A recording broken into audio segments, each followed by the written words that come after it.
Hello mga kamath! Our video today is about t-tests for your thesis and when to do it. A t-test is a type of inferential statistic that is used to compare the means of two groups. It is often used in hypothesis testing to determine whether a process or treatment actually has an effect on the population of interest, or whether two groups are different from one another. I just want you to realize or to notice that when it comes to t-test, we are comparing means. That's why I made it red. Ibig sabihin nun ay we need to determine the mean or average of the two groups. So, pag kinukuha natin yung mean or average, it automatically indicates that yung data natin ay quantitative. As differentiated dun sa last discussion natin about chi-squared, ang chi-squared ang kino-compare natin ay mga qualitative or categorical data. Samantalang dito, sa mga iba't ibang klase ng t-test, what we are comparing are numerical or quantitative data. Now, there are three kinds of t-tests that we are going to discuss in this video. We will discuss one sample t-test, and then we have two sample t-tests, or sometimes it is referred to as independent t-test. And then we have the paired t-test, or sometimes it is referred to as dependent t-test. So we are not going to do any computations yet about t-test. I just want you, because at this point, when you are doing your colloquium, you are defending your chapters 1 to 3, you have to tell dun sa chapter 3 nyo na methodology what kind of statistical tests you are going to do in your thesis. So far, we have discussed chi-square, which is for categorical data, at ito naman t-test for numerical or quantitative data. What I want you to remember always is when you do a t-test, the mean and the standard deviation of the sample must be computed as well. And that would be a part of the descriptive statistic. Bago mo ipakita yung table ng nandun yung ginawa mong t-test, kailangan ipakita mo yung descriptives. Kasi isa siya sa mga ilalagay mo dun sa narrative, sa ilalim. Because every time that you show a table on your thesis, meron siyang narrative na paragraph dun sa ilalim. At kailangan banggitin mo yung mean and standard deviation ng data mo. Kaya kailangan mag-compute ka muna nun bago mo magawa yung t-test. So that's a priority. We will just do a little bit of review kung ano yung mean or arithmetic mean. So kung gumagawa ka ng manual way, kagaya ng statistics nung high school, wherein, kunyari, meron kang 20 respondents, tapos ang mga answers niya, kunyari, tinanong mo sa kanya, kasi quantitative tayo, di ba? Tinanong mo yung kanyang age. So, what you do is, i-add mo yung mga ages ng mga 20 respondents mo, and then you divide it by 20. Yun yung N, number of respondents. So, itong symbol na to na summation, ibig sabihin nun, meron kang continually na ina-add. So, 20 yun. From 1 to 20, you are adding all the ages. Yun yung formula for this. But, so, sa ngayon, I don't think that there is any need for you to write the formula. Kasi gagamit naman ikaw ng, pag gumamit ka ng spreadsheet, kasi mas accurate dun eh. I would suggest that you use a spreadsheet, either WPS, or yung Hancom na nakalagay dun sa mga smartphones or dun sa PC nyo na Excel. Mas mabuti yun na yung gamitin nyo kasi pagka 20, okay lang, madaling gawin. Pero pagka meron ka ng 300 plus na respondent, tapos mano-mano mong gagawin, talagang prone to error siya. Paano kung bigla ka nalito dun sa nandun ka na sa ika-220, di ba? Biglang may tumawag sa'yo, nalimutan mo na kung nasan ka na. But if it's already placed in the spreadsheet, mas madali siyang i-add or makompute yung arithmetic mean. Ito naman yung formula para dun sa standard deviation. The reason why I placed this here is para lang ma-recall nyo kung ano yung nagaganap dun sa standard deviation because this is a measure of variability, yung kung gaano kalayo yung mga data. Siyempre, from the mean. So, kung gaano siya kalayo from the mean, yun yung paraan niya.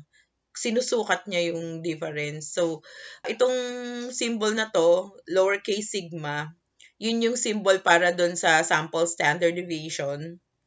And then yung X, yun yung actual data entry. So, kung halimbawa may 20 ka na ages, so yung respondent one, ano yung age niya, ima-minus mo doon sa average, i-square mo, tapos i-add mo lahat yung mga differences na yon and then you are going to divide it with n-1 n being the sample size or number of cases and then square root mo pa. Di ba ang daming proseso?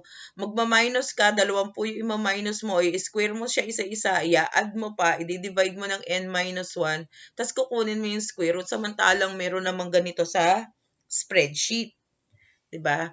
So, most of the time, I would recommend bilang nag-stat sa mga estudyante, I would recommend na gumamit na lang ng spreadsheet kasi mas accurate siya. Now, ito yung bibigyan ko lang kayo ng example kung paano ako mag-compute ng mean at saka standard deviation using the spreadsheet. So, ilalagay ko lang yung data ko. So, ito lang, example lang to. So, meron akong 15 students na may score sa 100 item test. Ito yung mga scores nila. And then, nilagay ko siya sa spreadsheet.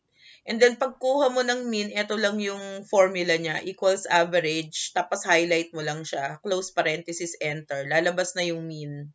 Ganun siya kabilis. And then, doon naman actually, ito yung lumabas. So, 87.8 na once na isinara mo yung parenthesis dito, tas enter mo, ayun, labas na yung average niya or mean. Dito naman, ito yung formula ng standard deviation. So, ganun din, type mo lang to, and then highlight it, close parenthesis, lalabas na yung standard deviation. Once you have done the computation for the mean and the standard deviation, you are now going to make a report of this descriptive stat. And this is the way to report a central tendency APA style.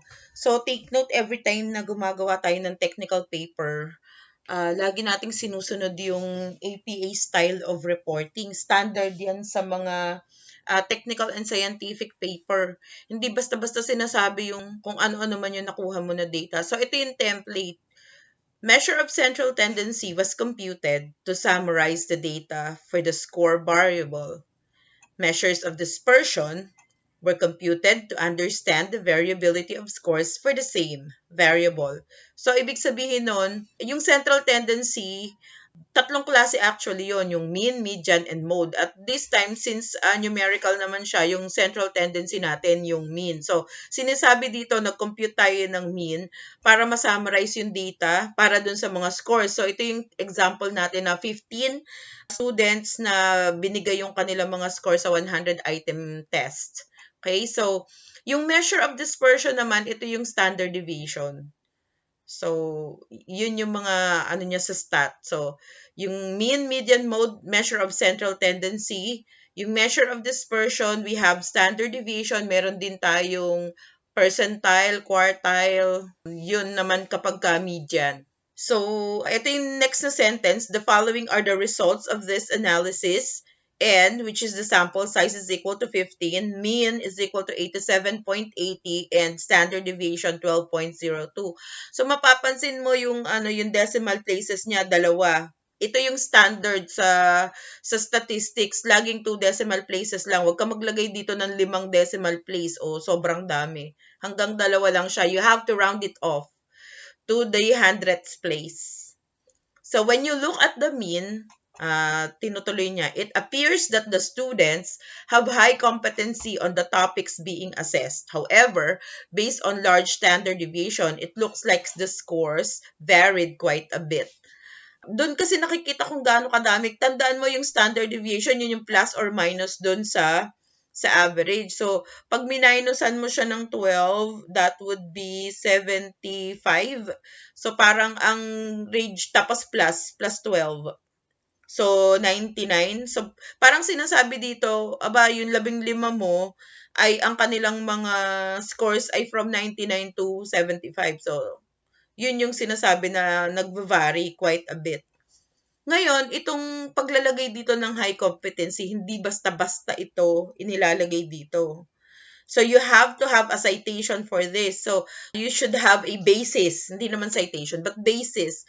So, kunyari, dun sa eskwelahan mo, kapag nagawa ka ng range na, kunyari, 70 to 75, ganun yung level ng competency. Kunyari, tapos 76 to whatever that is. So, meron kang mga ranges, tapos meron kang category na excellent, yung competency niya, very high, etc., etc. So, hindi basta to nilalagay dito. Kailangan meron kang pinagbabasihan. Okay? So, don't just put any words there without any basis. Tatandaan nyo, technical paper must always have basis. Lahat ng mga words na sasabihin mo, especially dun sa analysis ng data, it should always have basis. So, hindi ka just pwede mag-imbento. When do you do a one sample test? Now, there are 4 assumptions that the data need to comply with to do a one sample t-test. If any of the assumptions is not satisfied, then you must do a non-parametric counterpart of a t-test. Yung non-parametric, hindi pa natin siya didiscusin. Pero ito yung sinasabi ko na assumptions na you have to satisfy each, or your data must satisfy each and every one of this assumption. Otherwise, bawal nang gumamit ng t-test. Okay? So what is assumption number 1? Your dependent variable should be measured at interval or ratio level. Ito nga yung ibig sabihin, numerical dapat siya. Okay? Either pag sinabi mong ages from 0 to 10, 11 to 20, ganun. Pwede yon. Interval ang tawag doon. O kaya yung pag sinabi mong the ages are 21, 22, 23, 24, okay lang din yon. Okay? So, dapat yung dependent variable mo ay interval or ratio level. Okay? Tapos, yung independent variable mo naman should not be related with each other. So, an example of which ay male at female, di ba? Siyempre, ibang data yung male, ibang data yung female. Ibang data yung grade 1, ibang data yung grade 2. So, ganon. So, ibang data yung, kunyari, employed sa unemployed. So, parang ganon. There should be no significant outliers. Now, outliers are data points within your data that do not follow the usual pattern. Yun yung sobrang extreme nung value niya. So, here's an example. So, kunyari, ang mean score ng IQ ay 108, pero yung isa naka 156 na ang layo-layo doon sa pinaka-average. Siya lang yung nag-iisa na nasa malayong-malayo. Ang gagawin mo dito, aalisin mo siya. Kasi it can have a negative effect on a one sample t-test and it reduces the accuracy of your results. So, anong ginagawa dun sa outlier? Aalisin mo yon, yung data nun, and then you are going to replace it with another data. Kasi hindi pwedeng mawala yung bilang nung sample size mo. Maghahanap ka ng ibang kapalit niya that conforms with the trend. So, ganun siya. Tapos, yung last assumption natin, your dependent variable should be approximately normally distributed. So, yung mga numbers mo daw dito, yung example, yung age, no? Kailangan normally distributed siya. Ngayon, anong ibig sabihin nito? So, ibig sabihin doon, dapat normal data siya. It's quite robust to valuations of normality.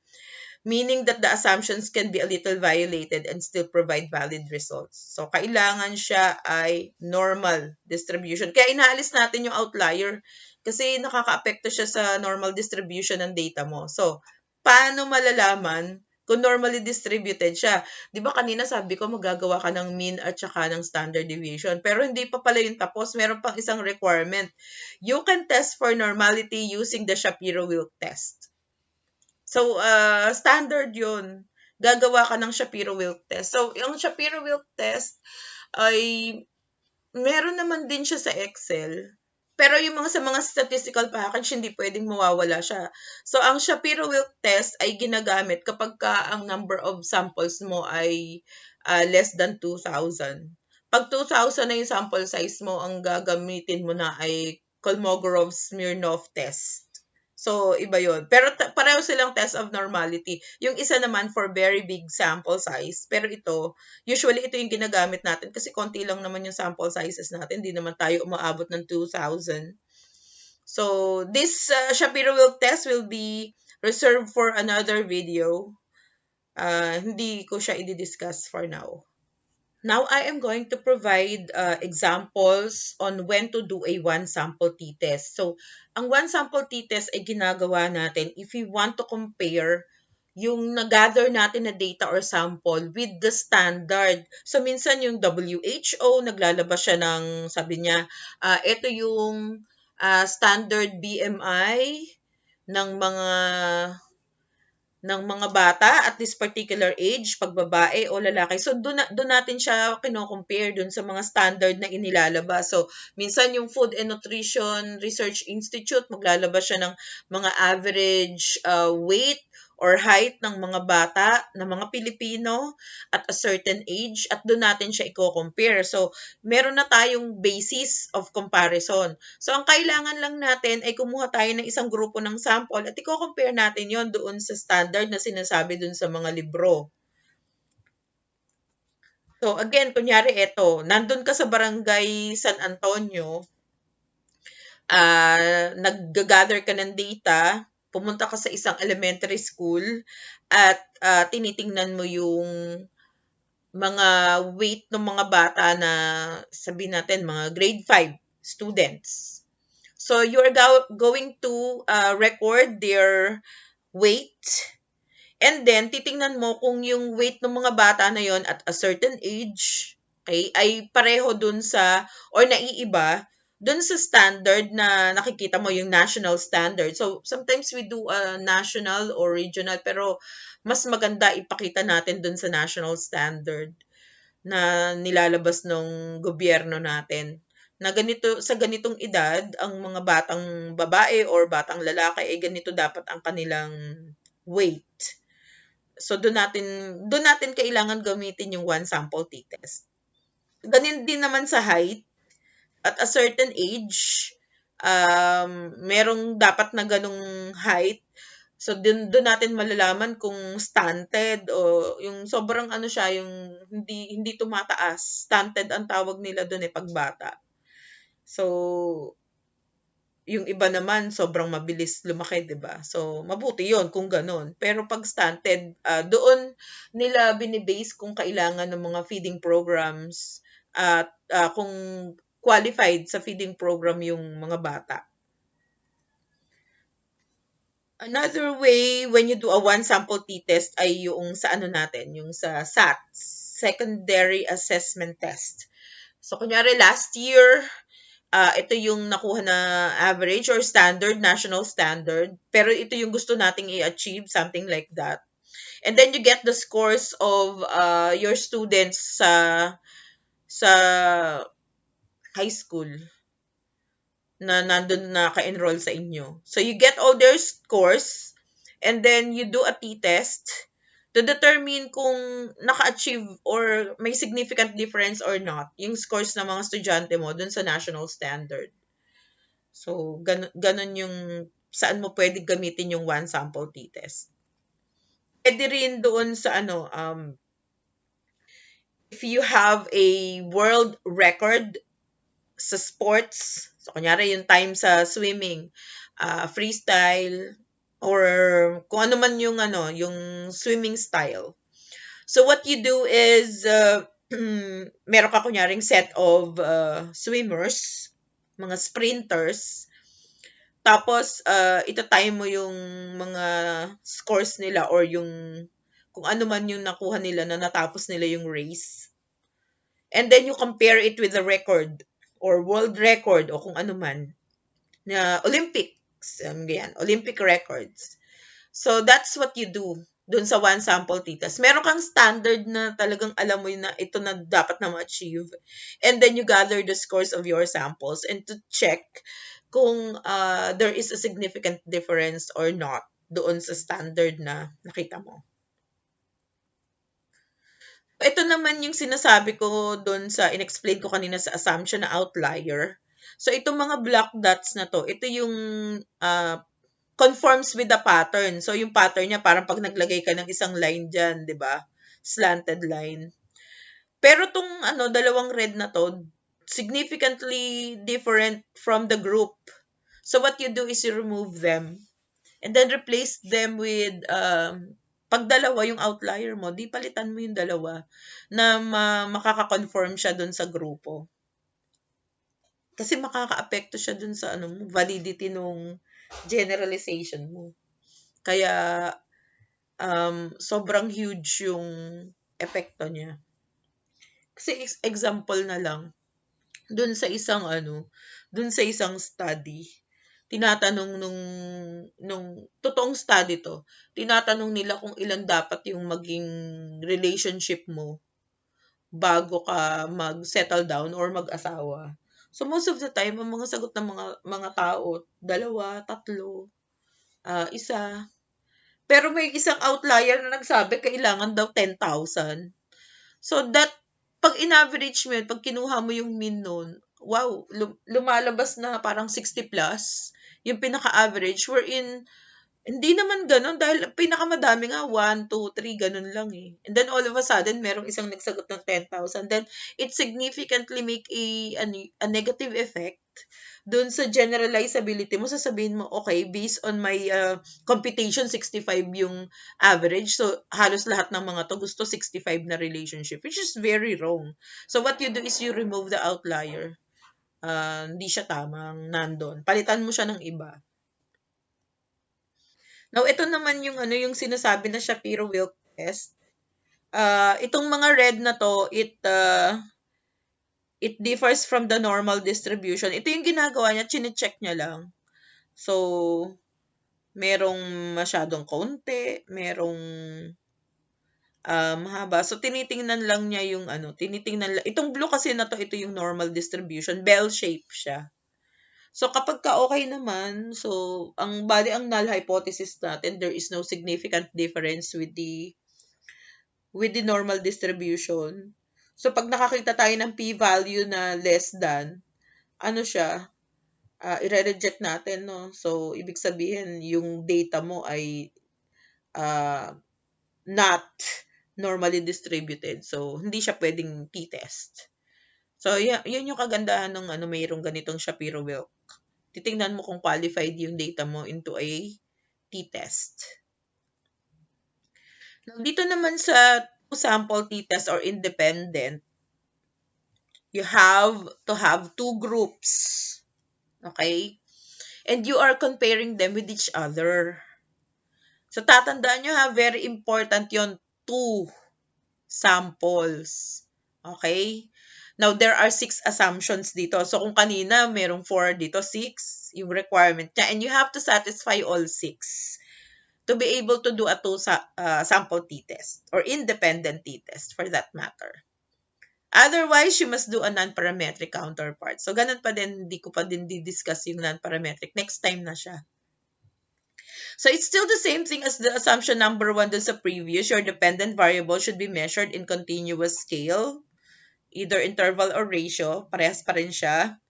Your independent variable should consist of, ito yung importante, 2 categorical independent groups, just like dalawang male or female, employed or unemployed, smoker, non-smoker, married and single. Pwedeng ganon. Dalawa lang hindi nyo isasama yung mga widow. Kasi kailangan dito, dalawa lang talaga. Kaya nga 2 sample t-test. Compare mo lang silang dalawa. Kasi pag nagdami na, may iba ng paraan. Hindi na siya qualified sa t-test. So, this is only for 2 groups. Kunyari, yung nag-e-engage sa physical activity or sports at saka yung non-sport. Sport and non-sport type of person. So, kunyari gusto mong computein yung kanilang cholesterol level or something like that. So, kailangan 2 groups lang ha. And then assumption 3, you should have independence of observation, which means that there is no relationship between the observations in each group or between the groups themselves. For example, there must be different participants in each group. So, mutually exclusive yung mga participant or respondent for each group. Okay? So, hindi pwedeng may overlap. Kagaya nga nun, di ba, mutually exclusive, male at female, employed at unemployed, hindi pwedeng meron silang common sa kanilang dalawa. Okay? Smoker, non-smoker. As an example, eto meron akong dalawang table dito. Comparison of blood pressure between smoker and non-smoker. Ito yung independent groups natin.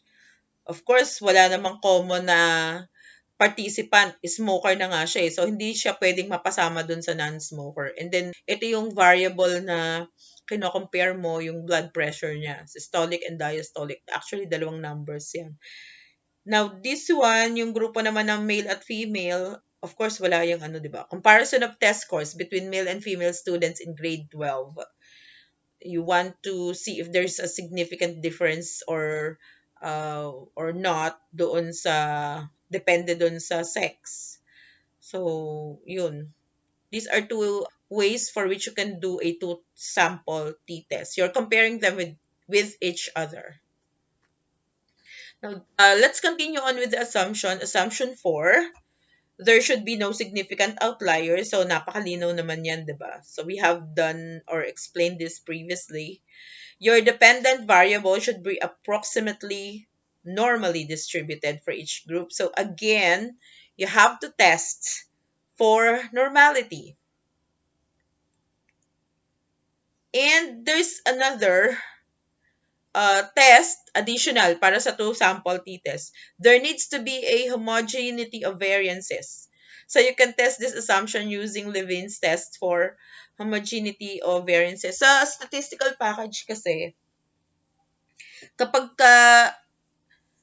nag-Levene's test ka, sasabihin niya kung homogeneous or not, tapos tuturo niya kung alin dun sa dalawang numero na to. Kasi magbibigay siya ng dalawang sagot. Pag nag-t-test ka, magbibigay siya ng dalawang sagot pagka na homogeneous siya at saka hindi. So, all you need to do is to pick up one kung alin yung tamang ilalagay mo dun sa docu mo. So, may additional, di ba? So, we have mean, we have standard deviation, we have Shapiro-Wilk. Tapos, pag sa two-sample t-test, gagamit ka pa ng Levene's test. When do you do a paired t-test? Pares naman, di ba? So, dito naman, there are only 4 assumptions that the data need to comply with. Kagaya pa rin yung una, yung assumption 1, measured in continuous scale. Tapos, dito naman, your independent variable should consist of 2 categorical related groups or matched pair. So, ito, ang kaibahan kasi dito kanina, di ba, kino-compare natin yung male sa female. So, walang common denominator siya. Hindi sila pareho. But this one, hindi. Kailangan related yon. Kaya nga paired eh. Kunyari, nagbibigay ka ng test doon sa grupo ng mga first-year college students. Okay? So, kunyari, meron ka 100 first-year college students.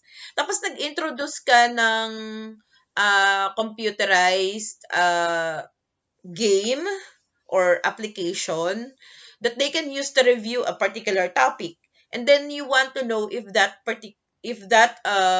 application of technology would affect their score. So, merong pre-test, meron kang post-test. Ibig sabihin, sila pa din yung participant doon sa study. Hindi ka kukuha ng iba. Kaya tinawag na paired. So, meron siyang pre-test at saka post-test. So, example pa, yung, kunyari, yung way nung isang grupo ng mga bata, tapos, nag-feeding program ka, tapos gusto mo i-weigh in ulit siya after the feeding program. And you want to see if there is a significant difference dun sa mga bigat nila or height nila before and after the feeding program. Yun yung sinasabihan na paired t-test. Sila pa din yung participant. Mayroon lang sitwasyon ka na in-inject para makita mo kung may pagbabago doon sa sitwasyon nila. So, again, ito yung example, lahat ng grade 1 students, sila lang na grupo, tapos kukunin mo yung pre-test score at post-test score nila. So, doon ginagamit yung paired t-test. Okay? So, the third assumption is there should be no significant outliers. So, ito pa rin. Importante kasi sa t-test yung yung mga outliers na yan, ginugulo niya yung score. So, let's remove them. And then, normal distribution pa rin. We have to do a Shapiro-Wilk. So, yun lang. Hindi na natin kailangan ng Levene's test dito. Dun lang sa isa, dun sa independent. Kasi pag sobrang magkaiba dun sa independent, hindi mo sa talaga pwede compare. Parang hindi bagay. Hindi bagay dun yung t-test dun sa kabila. So, yan. I think that would be the end of the video for today. I hope that after this, you can just keep on reviewing this para makita mo kung it's applicable in your thesis. Okay? So, sana huwag kayong magkamali sa chapter 3, methodology, when you are discussing the different statistical tools that or statistical tests that you are going to do. I'm sorry, hindi statistical tool. Is statistical test na gagamitin mo sa iyong thesis. So, thank you very much for watching and God bless.